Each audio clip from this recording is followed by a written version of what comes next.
E aí, pessoal, como estão? Vamos dar início agora, nessa parte mais finalzinha do nosso curso, sobre alguns tópicos de geografia política, tá? Dentro desses tópicos de geografia política, a gente vai ver, né? Vai falar um pouco sobre o capitalismo, sobre o processo de globalização, sobre a ordem internacional, ou seja, como que os países eles se organizam, né? Eles se relacionam, como é essa associação entre países, alianças, e qual que é o papel de cada país dentro desse processo de organização espacial, tá? Ah, então, dentro disso aí, desses tópicos, a gente vai falar sobre os principais pontos, organizações, vai falar sobre IDH, desenvolvimento, divisão internacional do trabalho, entre outras coisas. Para a gente começar dentro dessa parte de geografia política, a gente sempre começa falando sobre o capitalismo, tá? Capitalismo, um modo, né, de produção econômico, no qual vem evoluindo desde o século XV e XVI, tá? Ele passou por processos de evolução, foi mudando a sua forma, mas, de forma geral, o seu método é o mesmo, né? O que seria? A questão da obtenção de lucro através de compra e venda, tá? É basicamente isso. Dentro desse infográfico que nós temos aqui, eu mostro para vocês a evolução do capitalismo desde 1500 até os dias atuais. A gente considera 4 etapas dentro da evolução do capitalismo durante esses últimos 500 anos, tá? Iniciando com o capitalismo comercial, depois o industrial, financeiro e, por fim, o que a gente vive hoje, que é o informacional. Dentro de cada capitalismo, a gente vai ter uma doutrina econômica, ou seja, a forma de gerenciar aquele capitalismo. A gente vai ter teóricos que colocaram aí de certa forma, uma característica, né, um viés dentro desse tipo de capitalismo. Quais eram as principais potências econômicas dentro daquela etapa capitalista e as principais ocorrências históricas durante esse período aí de evolução do capitalismo. O capitalismo ele surge depois de certa forma, de uma queda do sistema feudal, né, que existia na Europa.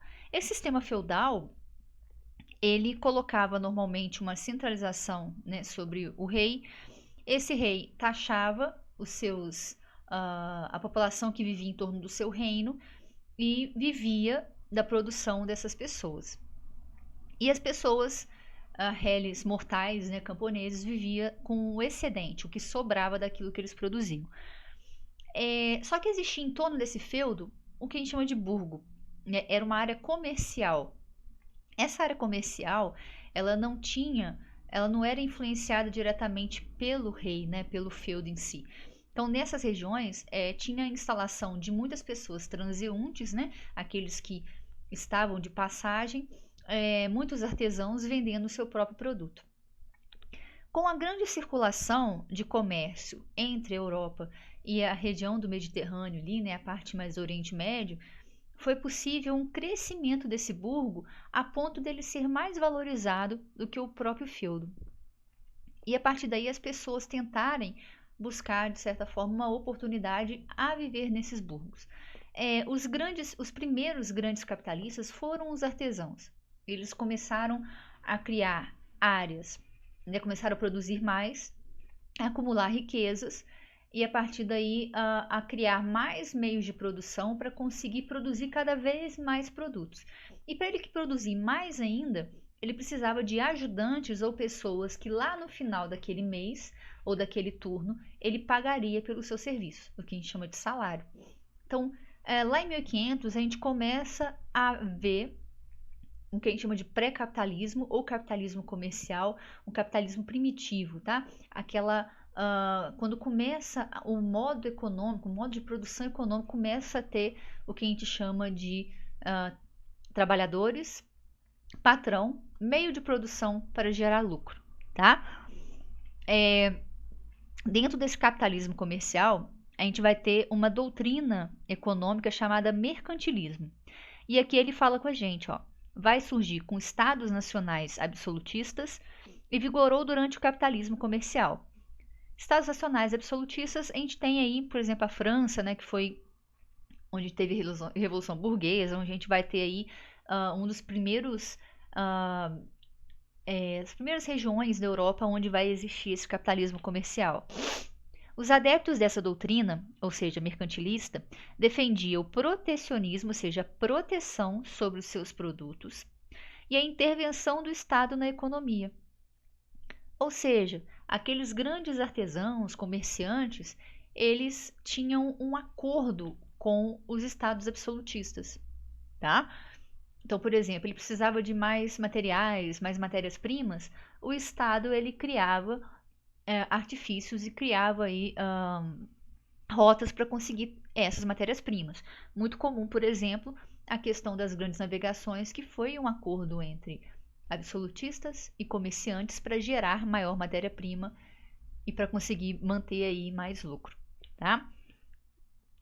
O objetivo principal é fortalecer o Estado e aumentar a riqueza nacional por meio do acúmulo de metais preciosos. Então, quanto mais metais preciosos, mais riqueza aquele Estado, aquele país tinha, mais forte, mais poderoso ele era.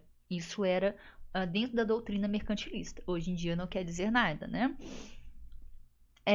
Obtenção de superávites, ou seja, vender mais do que comprar. Os teóricos, né, Thomas Moon e Jean-Baptiste Colbert, eles defendiam a riqueza era proveniente do comércio. Então, o principal setor econômico dessa época era o comércio de venda e troca de produtos. Quanto mais você vendia, mais você acumulava riqueza. Por isso que a gente chama de capitalismo comercial. Aquilo que gerava lucro naquele momento era o comércio, tá? Quais eram as principais potências daquela época? Espanha, Portugal, Inglaterra e França, tá?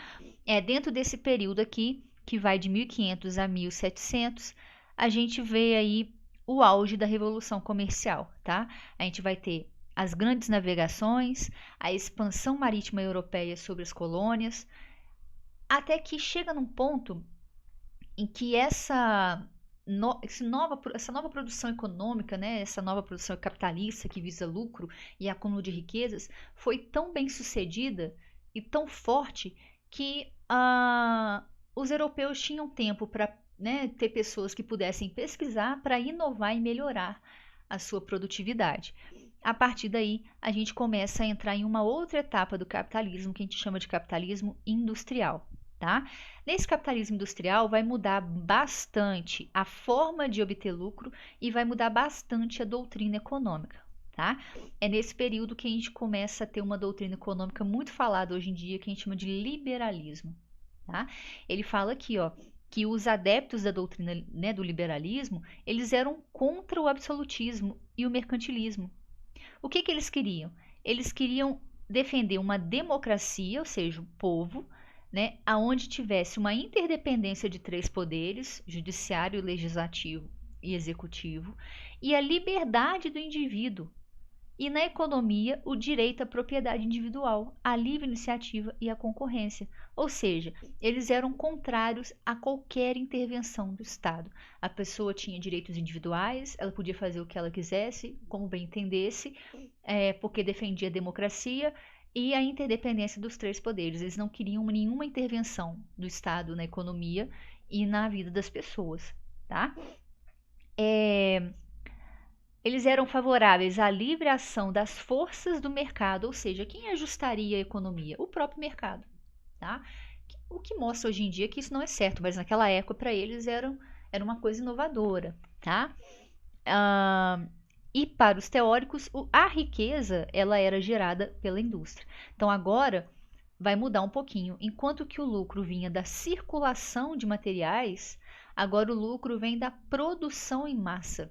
Ou seja, a indústria ela vai produzir muitos produtos. E esses produtos, quanto mais, né, maior produção, mais produto tem para vender. Os grandes teóricos da época eram Adam Smith, que é bem característico do liberalismo, ali, quando a gente estuda somente sociologia também, e o David Ricardo. Quais são as grandes potências?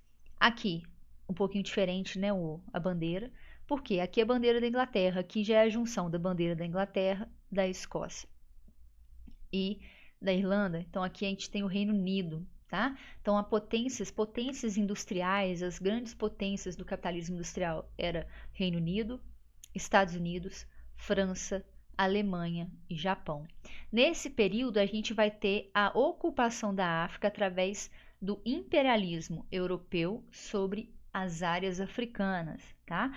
E a gente vai ver a ocorrência da primeira revolução industrial, ou seja, aonde a gente vai ter o uso, né, de máquinas a vapor para a produção em massa de produtos transformados, tá? Então aqui a gente já tem um capitalismo diferente.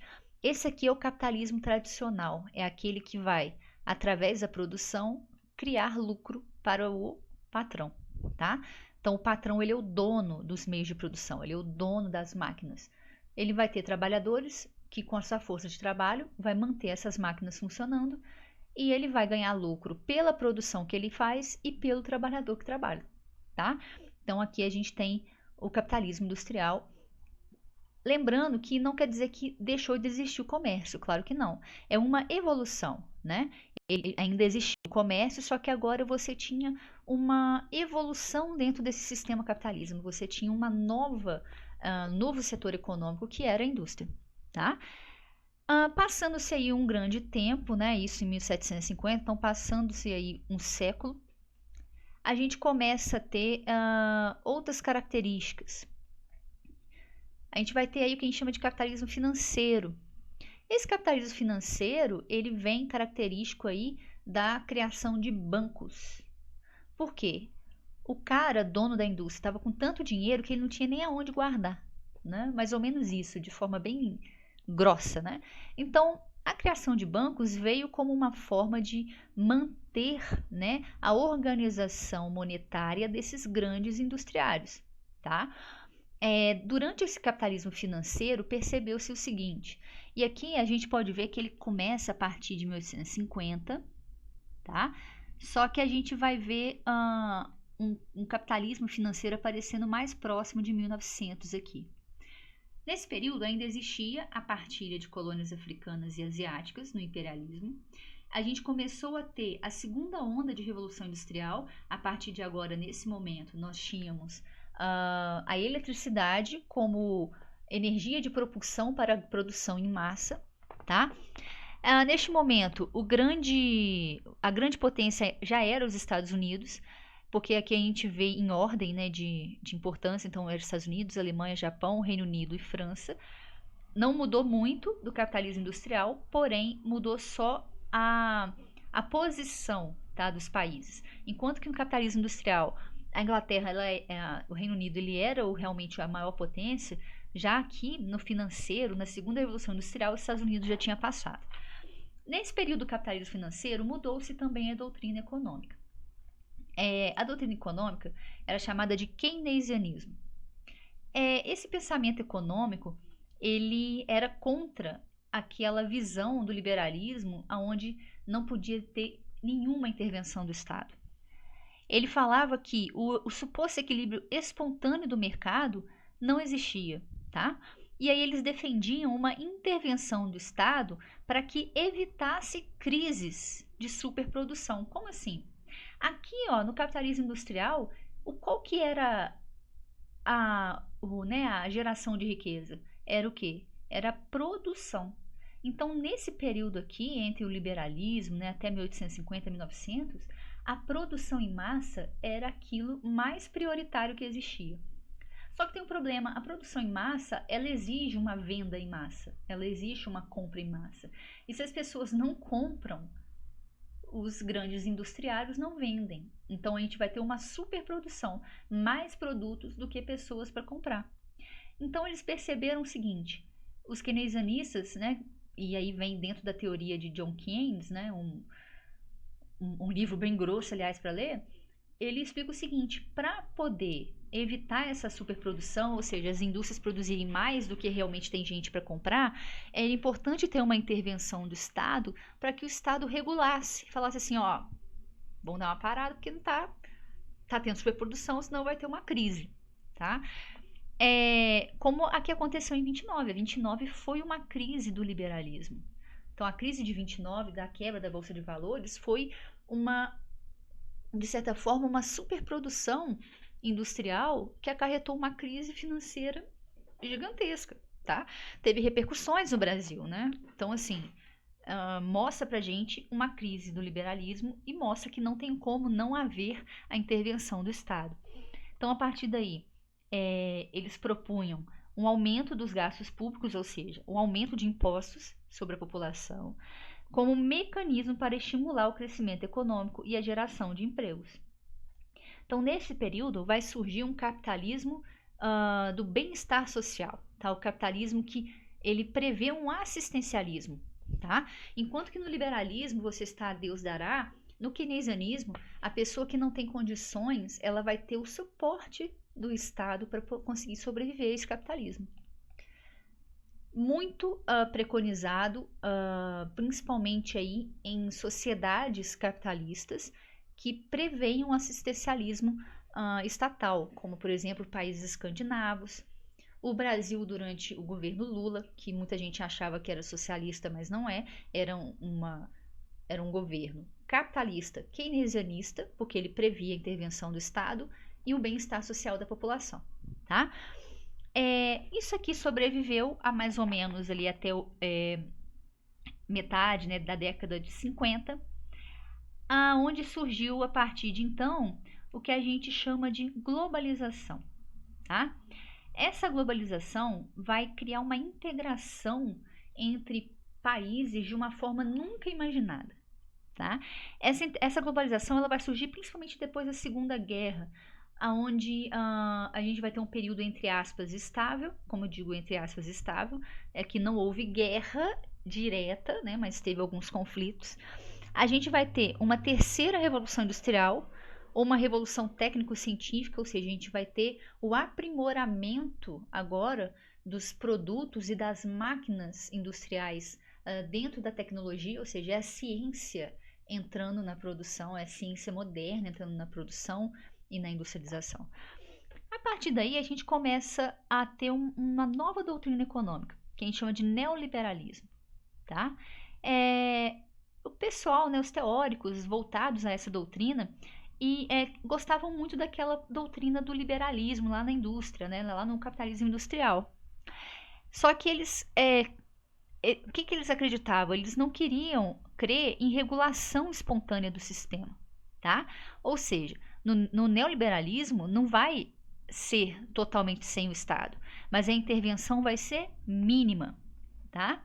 Ou seja, a gente vai ter uma pequena intervenção só para assegurar a estabilidade monetária e vai defender a abertura econômica e financeira e a privatização de empresas estatais. Então, a gente tem, durante o século XX, um inchaço do Estado sobre a população e sobre o país, e na década de 90 a gente vai começar a ter uma diminuição desse Estado. Ou seja, a gente vai começar a ter uma privatização de setores que não são essenciais para o Estado manter. Ou seja, no neoliberalismo, o Estado tem que manter apenas saúde, educação e segurança. Ponto. O resto não tem que ficar regulando, não. Nesse período do neoliberalismo, a gente tem os Estados Unidos aí na ponta, China como grande potência, Japão, Alemanha, Reino Unido e França, tá? A gente vai ver a China ali despontando como uma grande economia emergente, que até então não existia. Então, depois da década de 80, 90, a China aparece aí explodindo, utilizando essa economia de mercado aberta, mas ainda em uma sociedade fechada, tá? Então, lá é uma coisa estranha, é um país comunista, mas a economia é aberta. Foi difundida por Margaret Thatcher durante a década de 80 no Reino Unido, a primeira-ministra, Dama de Ferro, e ela é mais atualmente defendida por políticas, né, por partidos políticos de direita. Tá? Então, por exemplo, lá nos Estados Unidos é defendida pelo Donald Trump e o keynesianismo é defendido pelo Obama, por exemplo, né, pelos democratas. Aqui no Brasil também, né, a gente vai ter a direita mais forçando a barra para o neoliberalismo e a nossa esquerda mais para o keynesianismo. Lembrando que não temos mais socialismos territoriais, tá? Então, assim, não tem como falar que existem partidos socialistas. Vai existir um partido keynesianista que prevê o capitalismo, mas com uma intervenção do Estado maior e um assistencialismo maior à população, tá? Esses aqui são as quatro etapas do processo capitalista, tá? Lembrando que começou no comercial, industrial, financeiro e informacional. O que vai mudar aqui? Vai mudar o que gera riqueza. Enquanto que no comercial a riqueza era gerada pela circulação do comércio em si, o industrial, a riqueza vai ser gerada pela produção em massa. O financeiro é o dinheiro sendo gerado pelo próprio dinheiro, ou seja, é igual quando a gente coloca dinheiro na poupança, a gente põe dinheiro na poupança para poder ganhar mais dinheiro. Então, o capitalismo financeiro, aquilo que vai gerar riqueza são os investimentos. Tá? E no informacional, a inserção da tecnologia dentro da produção. Então, hoje em dia, a gente vê que as grandes empresas, as grandes indústrias, são aquelas voltadas para a tecnologia. Pode ser de hardware ou software, tá? Não necessariamente precisa ter um produto físico. Pode ser um programa, pode ser uma ideia, todas elas voltadas para a tecnologia. Dentro disso tudo aqui, é importante destacar que existiu aqui uma ordem internacional diferente em cada momento. E é isso que a gente vai analisar nas próximas aulas. Até lá!